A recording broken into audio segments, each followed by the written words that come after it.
Story with Binaca. सुनिए कहानी Binaca की जुबानी। तो लीजिए, हाजिर है कहानी उत्तम क्षमा।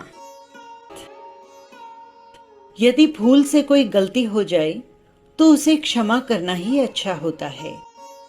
अपराधी को सजा दिलाने का पक्ष तो सभी लेते हैं, परंतु वे भूल जाते हैं कि अपराधी एक के बाद एक अनेक अपराधों में लिप्त होकर जघन्य अपराध करने लगता है।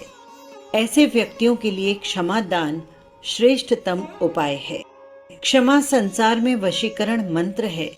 क्षमा से क्या सिद्ध नहीं होता, अर्थात क्षमा से हम सभी कुछ प्राप्त कर सकते हैं।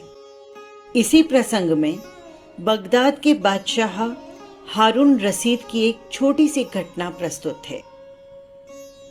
एक बार की बात है, बगदाद के बादशाह जो न्यायप्रियता और धर्मपरायणता के लिए विख्यात थे, उनका शहजादा क्रोध में तिलमिलाता हुआ उनके पास आया और बोला, पिताजी, आपके अमुक अफसर ने मुझे असहनीय गाली दी है।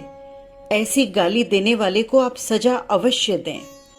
बादशाह ने अपने पुत्र की बात शांतिपूर्वक सुनी और अपने मंत्री और दरबारियों से सजा हेतु परामर्श मांगा। बादशाह के पुत्र को गाली देने वाले व्यक्ति के लिए कई सुझाव आए। जैसे किसी ने कहा, गाली देने वाले को फांसी पर चढ़ा दिया जाए। किसी ने कहा, ऐसे व्यक्ति की तो जुबान काटकर कुत्तों को खिला दी जानी चाहिए। किसी ने कहा, जहां पना ऐसे कमबख्त का तो मुंह काला करके गधे पर बिठा देना चाहिए। बादशाह ने बात तो सबकी सुनी, लेकिन उन्हें एक भी सजा उपयुक्त नहीं लगी। सभी दरबारी और मंत्री हैरान थे।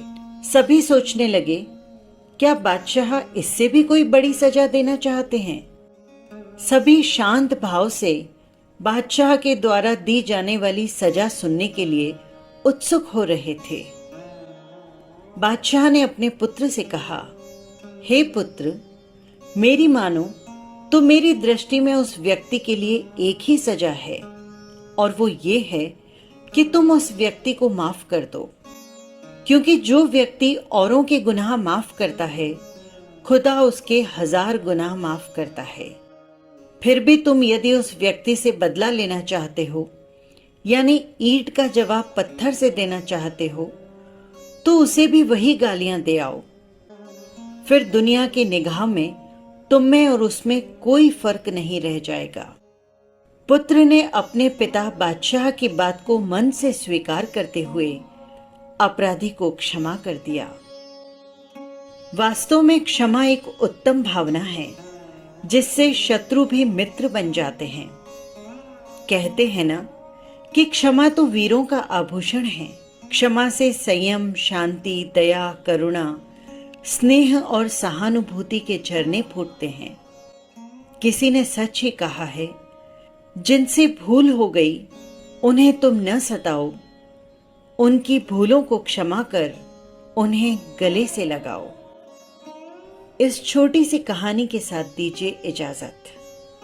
फिर मिलेंगे किसी नई कहानी के साथ। नमस्कार।